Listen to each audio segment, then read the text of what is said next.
Elmer and the Dragon, Chapter 5. Flute the Canary. Elmer and the Dragon rested a while on top of the cliff, watching the waves spreading out over the sandbar. Suddenly, a little voice chirped, "You're Elmer Elevator, aren't you?" Elmer was too startled to answer. "Aren't you? Of course, it has been 3 years and people do change." Elmer looked all around, but he couldn't see anybody. "Yes, I'm Elmer, but who and where are you?" he asked. "Look up in the tree above you. It's me, Flute." Elmer and the Dragon looked up, and there he was, Flute, the canary. Funny little Flute with 2 black eyebrows and 1 black feather in each wing.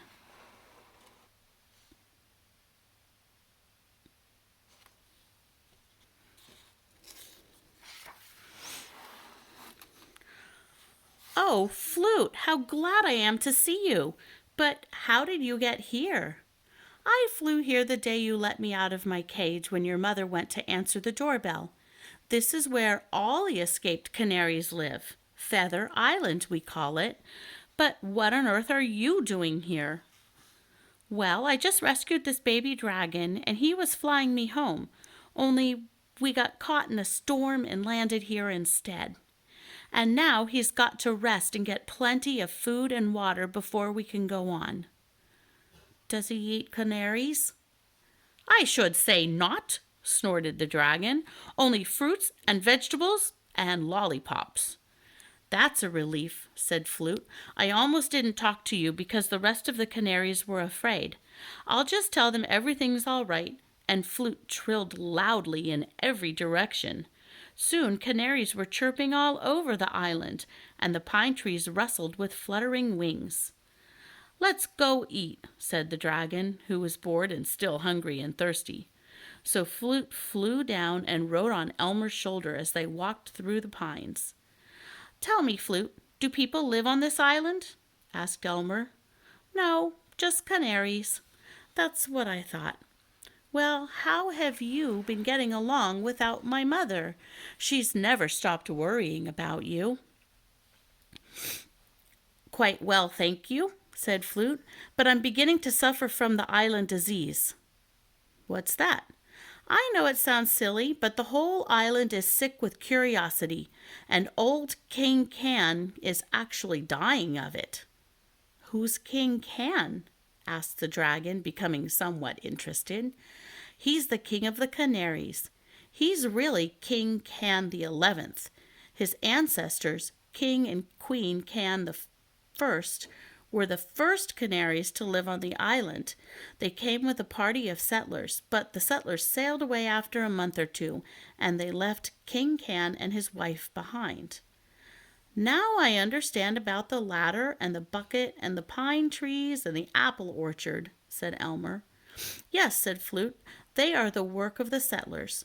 But to continue, migrating birds often stop by here, and King Can, being lonesome, told them to ask escaped canaries to live on his island. But even after many canaries had come, he was never well or happy.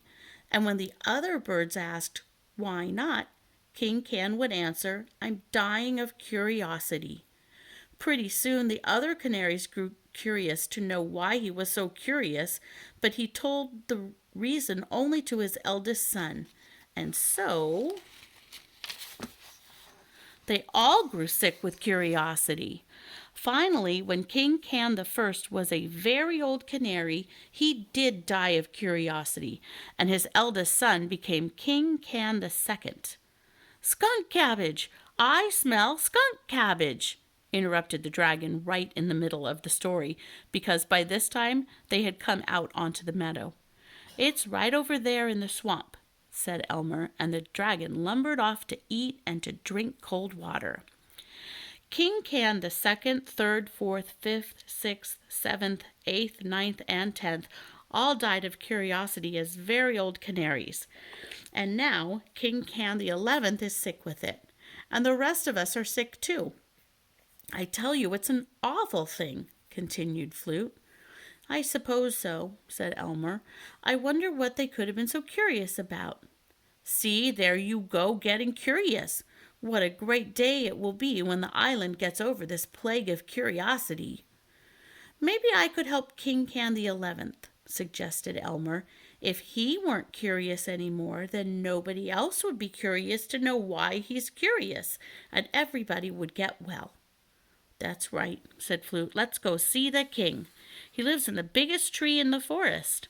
Elmer yelled to the dragon that he'd be back soon, but all he could hear was loud munching and drinking noises in the bushes.